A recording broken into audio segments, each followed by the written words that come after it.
Euronet Plus. Bem-vindos ao Casa Comum, espaço de debate de temas nacionais e europeus, aqui à quarta-feira, com Mariana Verde da Silva e Duarte Pacheco. Bem-vindos. Esta semana temos um menu de vários casos, digamos assim, no plano nacional. É quase difícil arrumá-los todos no tempo disponível, mas vamos fazer esse esforço. Vamos começar, Duarte Pacheco, pela questão da demissão do secretário de Estado da Administração Local, que diz-se de consciência tranquila, mas ainda assim acaba por sair do governo depois desta polémica em torno da formalização de empresas que poderiam eventualmente beneficiar com a nova lei dos solos, tendo em conta também que a tutela que exerce ou exercia no governo estava ligada exatamente a esta matéria, o ordenamento do território. Era também secretário de Estado da Administração Local. É um embaraço para Luís Montenegro, Duarte Pacheco? Muito boa tarde a todos. São coisas que era melhor não acontecerem. Portanto, o embaraço causa sempre quando surgem episódios que não são bonitos, no mínimo. A demissão era inevitável. A partir do momento em que não foi dada uma explicação, 5 minutos depois da notícia ser conhecida. Até agora, não há nenhuma acusação de ilegalidade, não é? Porque... ao que consta, e estou a falar que não tenho nenhuma informação especial, mas aquilo que vem na comunicação social, ao que consta, a empresa foi criada, mas não desenvolveu nenhuma atividade. E, portanto, não há nenhuma ilegalidade, mas há uma questão ética. E essa questão ética não devia... A mulher de César não basta ser séria, tem que o parecer, e, portanto, houve aqui, claramente, uma violação do princípio que ou era removido de imediato, se o secretário de Estado viesse de imediato dizer, sim, eu criei, porque a vida política é sempre efêmera e eu quero ter lugar de retorno quando acabar a minha presença no governo, mas posso garantir que não teve nenhuma atividade, nem vai ter enquanto eu estiver em funções. E, portanto, existe no papel. E isto podia resolver o assunto. Agora, o silêncio ensurdecedor durante 2 dias só tinha um desenlace, só podia ter um desenlace, que era o afastamento do secretário de Estado. Mariana Verde da Silva, o PS desafiou o Primeiro-Ministro a dizer se era ou não um peso político negativo e depois o próprio secretário de Estado pediu a demissão. Resolve-se o problema? Bom, o tema aqui é precisamente o tempo que o Governo demorou a dar explicações e respostas e a contradição entre a forma como geriu esses silêncios e as críticas que fez em casos passados.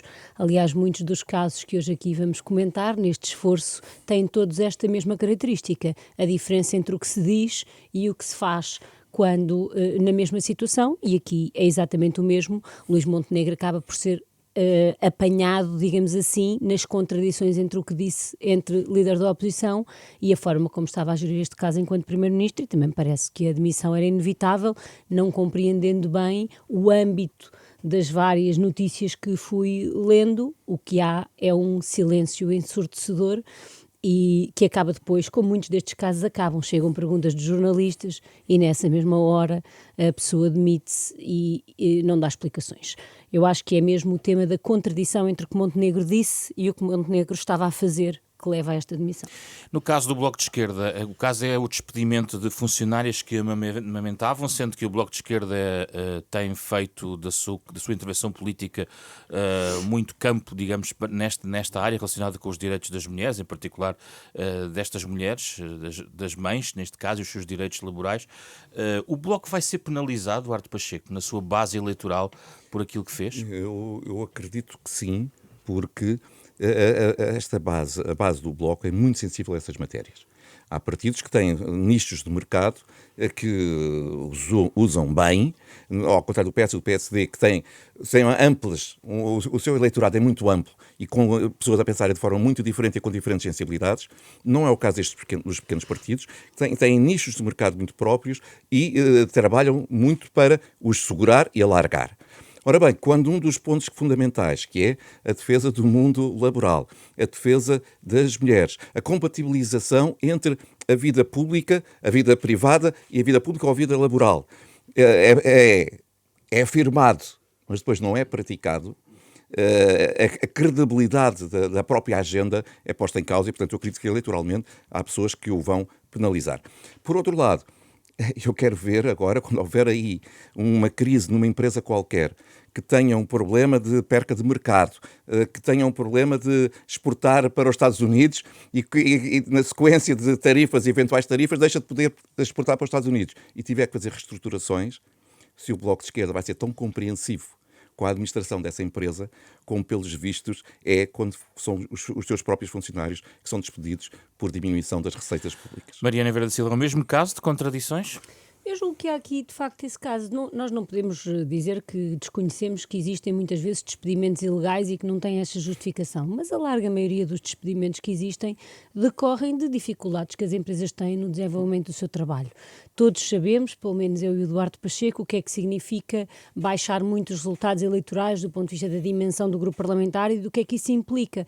Mas, mais uma vez, confrontamos um certo discurso dos despedimentos como se eles fossem sempre uma escolha ou um ato de maldade dos empregadores, e muitas vezes aquilo que temos é exatamente o mesmo que agora o Bloco de Esquerda relata, e portanto é essa contradição entre um discurso muito simplista e às vezes moralista sobre os despedimentos que às vezes as empresas têm que fazer, e não, independentemente daqui de saber que há casos de abuso de lei que devem ser investigados, com a prática que o Bloco seguiu, e julgo que é exatamente o mesmo, e essa contradição que, concordo com o Eduardo Pacheco, tende a pesar mais nos partidos que têm estas abordagens mais simplistas às questões. É o caso Miguel Arruda, para entrar neste campo. Aqui pergunto-lhe, para além, enfim, de uma contradição entre, digamos, cometimento alegado de crimes e um discurso do próprio partido Chega, a gravidade por ser um deputado não torna este caso, não coloca este caso num campo diferente? Sim, obviamente sim, estamos a falar de uma ilegalidade eventualmente cometida por um deputado e não pelo partido, mas eu julgo que, quanto a este tema, o que há a destacar é a reação de André Ventura, a forma como ontem atacou os jornalistas por lhe fazerem perguntas, e a reflexão que julgo que todos os órgãos de comunicação social têm que fazer sobre como lidar com alguém a quem se dá todo o espaço para fazer acusações, que quando chega ao tempo de se defender, destrata quem lhe faz perguntas, e por isso eu considero que, independentemente do caso do deputado em concreto, que agora que é deputado do Chega e passa a deputado não inscrito, temos uma reação de um partido que não aceita as críticas que sempre faz e que reage. A conferência de imprensa de ontem da André Ventura, julgo que é da maior gravidade, que acontece poucos dias depois de se manipular a imagem de um determinado jornal, e nessa mesma noite o mesmo grupo de comunicação social o convidar para uma entrevista, e acho que há aqui uma reflexão também que depois pode ser falada também no tema internacional e na lógica como Donald Trump reage sempre às críticas, e acho que há uma reflexão a fazer. E, portanto, para mim, o caso do deputado Miguel Arruda é o caso da resposta do Partido Chega de André Ventura. Eduardo Pacheco, aqui o Chega também poderá ser beliscado na sua base eleitoral ou não? Eu penso que não. Por acaso acho que aqui temos uma coisa completamente diferente. Porque aquilo que é indiciado neste deputado não é propriamente das bandeiras que o Chega costuma utilizar, que é a corrupção.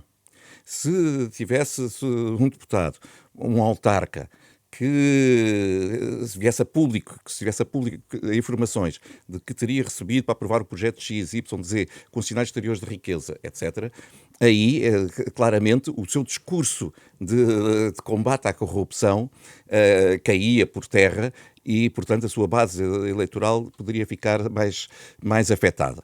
Mas, no caso, é um ato ilícito completamente, mas que está fora, vamos dizer, do confronto político, como ele tem vindo a ser gerido pelo próprio André Ventura. E depois, aliás, como acontece com Trump, há determinados políticos populistas que podem dizer tudo aquilo que querem e que não são minimamente afetados nos seus resultados eleitorais. Quer dizer, vimos da campanha americana o que era escrutinado, palavra a palavra, aquilo que Kamala Harris dizia. Trump pode dizer as maiores barbaridades, não há escrutínio e, pelo contrário, as pessoas continuam a apoiá-lo, o seu núcleo duro continua a apoiá-lo. E eu penso que neste momento aqui o mesmo acontece com o André Ventura, porque tem um núcleo duro forte que o vai continuar a apoiar, independentemente de alguma agressividade até da resposta dele, mas que as pessoas compreendem e aceitam. Agora, Mariana, esclareça-nos a sua opinião e a sua posição em relação àquilo que disse Pedro Nuno Santos em entrevista ao Expresso, que motivou o grande debate, como todos sabemos, relacionado com a sua opinião de que o anterior governo não fez tudo bem nos últimos anos quanto à imigração e falou numa solução legislativa para regularizar imigrantes que estão a trabalhar, recusando recuperar a questão da manifestação de interesse. E desse ponto de vista também falou sobre a necessidade dos imigrantes, no fundo, respeitarem as leis locais ou as leis nacionais, enfim, as matizes das expressões podem aqui não ser totalmente rigorosas. Desse ponto de vista, Mariana, há ou não há aqui, como muitos disseram, como Ana Catarina Mendes e outros seus companheiros de partido, uma mudança na posição do Partido Socialista? Bom, queria dizer 3 coisas sobre isso. A primeira é que o Partido Socialista tem muitos anos de políticas nas áreas da imigração e não há uma entrevista que possa mudar esse património de política pública. A segunda, relativamente à manifestação de interesses, dizer que os próprios governos do Partido Socialista procuraram alternativas à manifestação de interesses. Portanto, nós não temos aqui um mundo em que uns defendiam a manifestação de interesses e outros defendem outras soluções.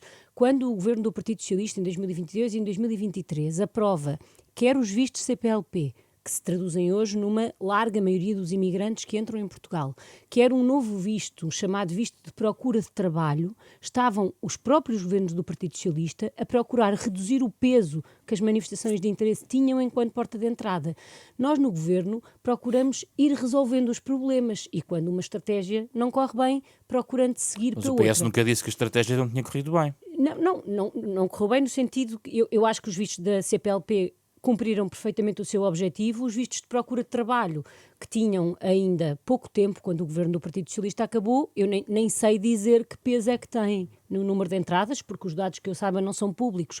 O que eu digo é que já havia uma procura de alternativa à manifestação de interesse e, portanto, nós não devemos criar uma dicotomia que não é verdadeira de não se ter procurado no passado formas de entrada legais, que substituísse o mecanismo da manifestação de interesses. A questão é qual é a consequência do fim da manifestação de interesses, que é termos mais imigrantes ilegais. E por isso o Partido Socialista comprometeu-se a apresentar uma medida, mas o que eu não considero certo é dizer que é a primeira vez que se vai procurar uma alternativa à manifestação de interesses, porque o governo anterior, quer em 22, quer em 23, criou vistos novos precisamente com esse objetivo, reconhecendo que entrar e, passado um ano, poder-se regularizar não é a situação melhor. A questão é que estamos hoje pior, com as pessoas sem possibilidade de se regularizarem. Finalmente, no tema em que na entrevista mais me distancio, que é na linguagem utilizada, que não é tanto do cumprimento da lei e da Constituição, mas sim a de uma certa apropriação de dimensões culturais, nas quais me revejo menos, e as palavras nestes temas Compreende que um líder do PS tenha essa linguagem? Entrevistas são entrevistas e nem sempre nós escolhemos as palavras sempre como gostaríamos. Eu não me revejo nessa dimensão. Depois, no desenvolvimento da entrevista, também não me parece que o secretário-geral do Partido Socialista se reveja. Cumprir a lei, cumprir a Constituição, a nossa lei e a nossa Constituição são uma garantia suficiente de uma adaptação de quem vem viver para Portugal à vida em Portugal e não ir além disso. Julgo que estas são as 3 dimensões que gostaria de comentar na entrevista do secretário-geral do PS. Duarte Pacheco, sobre esta perspectiva, o recuo de Pedro Nuno Santos, é assim que lê esta entrevista? Vejo sobretudo uma evolução. Evolução. E acho isso positivo. Acho isso positivo. Sobretudo se for genuína. Porque tem havido muita especulação se esta alteração de pensamento se tem a ver com o processo autárquico e com o facto de alguns autarcas estarem a pressionar de modo a poderem assegurar as autarquias onde querem continuar em funções, nomeadamente na área metropolitana de Admite que Lisboa. essa seja um fator? Admito. E se isso for, tenho pena. Porque eu preferia que fosse genuíno esta evolução. E é genuíno porque, sinceramente, eu gosto de agentes políticos que, quando a pessoa está no governo, toma as medidas que acha mais adequadas de acordo com aquilo que são os seus objetivos e com aquilo que é concretizável. Muitas vezes podia ter sonhos, mas depois não tem hipótese de pôr em prática. Portanto, faz o melhor. Mas nem sempre, depois, quando se faz a avaliação, os resultados são aqueles que se esperava. E não deve haver problema nenhum agente político. Pelo contrário, acho que reforça a sua credibilidade se disser, olha, aqui nós tínhamos uma determinada intenção, mas não correu como nós gostaríamos. E, portanto, vamos ter que alterar a situação. E eu acho que isso só o credibiliza, se for genuíno. Agora, que gerou alguma controvérsia, nomeadamente dentro do PS, isso ficou claro. Ana Catarina Mendes, que eu tenho muita estima e de quem sou amigo, reagiu, sentindo-se ela própria atacada por ter esta pasta no governo anterior. E, portanto, gerou esse mal-estar. Mas eu penso que foi um passo positivo para que o PS possa credibilizar-se junto à opinião pública, falando daquilo que são os temas que preocupam as pessoas e não só de temas paralelos. Por critério da atualidade, não estava no nosso programa, mas gostava só de os ouvir muito rapidamente. Duarte Pacheco, hoje soubemos de uma alegada violação de segredo de Estado, relacionado com uma investigação dada à estampa pela revista Sábado. Foi encontrada uma pendrive num cofre de um gabinete do chefe de gabinete do primeiro-ministro, então António Costa, que alegadamente contém dados sensíveis de centenas de agentes de serviços secretos, polícia judiciária e funcionários das finanças. A investigação de facto existe. A Procuradoria da República confirmou que está aberto esse inquérito sobre suspeitas de violação de segredo de Estado, ainda relacionado com a Operação Influencer. O que é que isto nos diz também sobre... Quer dizer, este não é propriamente mais um caso, não é? Sabemos o que é que deu este caso, do ponto de vista das suas consequências políticas, mas o que é que lhe diz este novo desenvolvimento? Bem, as informações são muito curtas. Sinceramente, não tenho muitos dados para poder fazer uma reflexão profunda. Mas dá para ver aqui duas coisas. Em primeiro lugar, se confirmar essa situação, é grave. É gravíssimo, porque informação sensível que não deve estar no gabinete de pessoas que não são o núcleo duro de quem tem acesso a essa informação, não devia lá estar. E, portanto, há aqui algo que tem que ser explicado. Essas explicações são devidas. Já agora, explicados por quem? Porque, assim, sabemos que António Costa, por exemplo, nunca foi confrontado com esta realidade. A informação está na imprensa esta manhã. Em primeiro lugar, o próprio Primeiro-Ministro, da altura, António Costa, pode ou não ter conhecimento. Portanto, claro. Deve ser questionado. Mas o seu chefe de gabinete, se estava no gabinete dele, esse tem que dar explicações claríssimas. Porque é que tem, se foi o Primeiro-Ministro que lhe pediu para guardar, ou qual foi a razão, como é que aquilo ali apareceu. Essas explicações têm que ser dadas e tal como dizia há pouco sobre o Hernani Dias, quanto mais depressa, melhor. Eu acho que o pior que pode acontecer é isto de vir a avolumar-se o bola de neve e depois com todo o tipo de suspeitas. É melhor matar o assunto à cabeça. Mas há aqui algo que me deixa preocupado ainda mais. Que do anterior governo percebeu-se que havia um relacionamento com os serviços de informações por vezes demasiado próximo. Todos nos lembramos do caso Galamba. E como de repente o SIS foi chamado para ir recuperar um computador à casa de um assessor do então ministro. Ora bem, isto é coisa que toda a gente ficou perplexa. Se as funções do SIS era ir recuperar computadores. E vê neste caso alguma ligação? Eu vejo neste caso o tal relacionamento estreito, que é para não dizer perigoso, entre membros do governo e os serviços de informações, e isso é que me deixa mais preocupado ainda do que a violação do segredo de Estado. Não é muito grave também este caso, Mariana Vieira da Silva? Bom, eu vou ter que responder a esta segunda questão que o Duarte Pacheco levantou, porque precisamente esse caso do computador de um assessor do Ministério das Infraestruturas já foi investigado, já foi concluído e foi considerado que tinham sido seguidos todos os procedimentos, quer de quem sinalizou que um computador que se suspeitava que tinha informação reservada tinha desaparecido das instalações, quer por parte dos serviços. A investigação foi concluída, o caso foi fechado, foi noticiado e nós, e para mim esse eu fartei-me em entrevistas e conferências de imprensa ter que falar sobre esse assunto e vejo os procedimentos de todos terem sido seguidos corretamente, porque eles existem e estão definidos quando qualquer governo inicia. foram seguidos e não há nada a assinalar a atuação de nenhuma das entidades públicas que atuam nesse sentido, e queria dizê-lo porque, remetendo agora para a primeira parte da pergunta, porque o que nós temos é sistematicamente casos a serem abertos e nunca a serem terminados. Eu volto a lembrar, João Galamba teve 4 anos sob escuta, 4 anos sob escuta, e o processo continua exatamente na mesma do momento em que ele se demitiu. António Costa já se demitiu há 14 meses, num caso com consequências políticas, independentemente do julgamento que cada um faça do assunto, gravíssimas. E neste caso é preciso uma... Eu não consigo comentar porque as notícias que vi tinham muitíssimo pouca informação. Mas acha que, por isso mesmo, falta um esclarecimento da Procuradoria-Geral da República? O que nós não podemos é estar sempre a abrir casos novos e nunca encerrar nenhum, porque é isso que gera um clima de suspeição generalizada, e por isso procurei, precisamente no início, reafirmar que quanto a uma suspeição que tinha sido aberta há quase 2 anos, ela já foi encerrada, e é isso que nós precisamos sobre todos estes assuntos, sobre todas as buscas que foram sendo feitas em São Bento, que se vão fechando, porque o que nós temos é, a cada 3 meses, quando se percebe que as críticas podem aumentar por não haver avanço nos casos abertos, noticiamos mais um.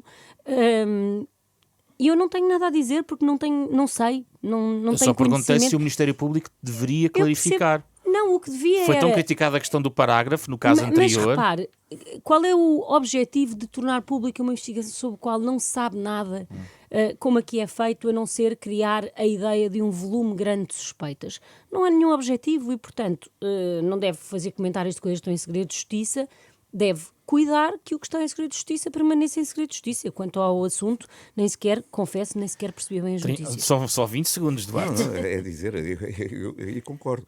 Mas não é de hoje nem de ontem que o segredo de justiça é violado, a começar por quem faz as investigações. Porque a notícia não surgiu cá fora pelo chefe de gabinete do antigo primeiro-ministro, veio dizer que, olha, eu tinha lá uma pena. É quem está a fazer a investigação que meteu a notícia cá fora. E isso é violação do segredo de justiça. Talvez fosse bom, quando há inquérito sobre tudo e mais alguma coisa, se a pessoa vai à casa de banho, é imediatamente aberto o inquérito, abrir-se o inquérito aos seus próprios serviços para perceber de onde é que surgem essas fugas de informação. Vamos ao tema europeu. Euronet Plus. Muito rapidamente, há um tema que vamos certamente voltar, aliás, se calhar os dois, mas pronto. A ameaça de Trump repetida sobre a Groenlândia, Duarte Pacheco, é uma bizarria ou é para levar a sério? Primeiro, é para levar a sério, embora eu não acredite que vá haver nenhuma ação militar. Agora, então porquê é que a Dinamarca está a reforçar? Enfim, também para mostrar... E a França até oferece apoio militar à Dinamarca. Para mostrar que essa bizarria teria consequências. Agora, eu vejo isto na lógica do homem de negócios. Trump é um homem de negócios e gosta de falar alto para entrar na mesa de negociações numa posição de superioridade. E é isto que ele quer fazer. Ou nós vamos negociar e vocês conseguem determinados direitos, ou eu faço uma ocupação. Claro que ele não quer fazer nenhuma ocupação, quer é pressionar para conseguir utilizar a Groenlândia, que é fundamental para a defesa dos Estados Unidos, nas condições melhores possíveis, estamos a falar nomeadamente em termos financeiros, melhores possíveis para Mariana, o país. deve a Europa desvalorizar esta posição de Trump, na Groenlândia em particular, no território europeu? Eu julgo que nós não estamos já em condições de desvalorizar estas afirmações de Donald Trump, principalmente tendo em conta que este parece ser um mandato com características um pouco diferentes na rapidez e na capacidade que esta administração aparenta ter e no maior alinhamento com um maior número de setores do Partido Republicano. E, portanto, a pergunta que fez aqui ao Duarte Pacheco é uma bizarria para levar a sério. É o que isto é. E todas as descrições que vêm na imprensa internacional do telefonema que Donald Trump fez ao governo dinamarquês. Muito reação, duro, não é? Muito duro, numa lógica precisamente de promotor imobiliário, onde, do que sabemos, houve tentativas por parte do governo dinamarquês de perceber se era uma questão de segurança e defesa, no sentido de haver mais colaboração com os Estados Unidos, se era uma questão de acesso a determinados bens que existem naquele território, uma grande abertura negocial, e a resposta era vai ser meu. Esse território vai ser meu e, portanto, acho que é preciso levar a sério, haver de parte da Europa uma reunião de interesses e de defesa e estarmos preparados para a ameaça seguinte, que é a das tarifas. Muito rapidamente, Eduardo Pacheco, o cessar-fogo em Gaza é naturalmente uma boa notícia, mas é o primeiro passo para a paz ou é tudo muito frágil ainda? É um passo importante, um passo que todos nós desejávamos já tivesse acontecido há um ano, logo depois do que aconteceu em outubro, mas é muito frágil. Não é a administração de Trump já entrar aqui? Teve uma intervenção neste caso. Teve uma intervenção precisamente na lógica do homem tal homem de negócios, não é? Ou conseguem chegar a um acordo até o dia 20, ou o inferno cai sobre cima de vós. E, portanto, voltamos à história das ameaças. E as pessoas têm medo, porque como sabem que ele é imprevisível, disponibilizaram-se a negociar. E, por outro lado, deve ter prometido alguma coisa a Netanyahu. Vamos ser claros, porque Netanyahu também não tinha nenhum interesse, como se viu durante um ano, a querer fechar algum tipo de negociação. Portanto, mas agora, é muito frágil.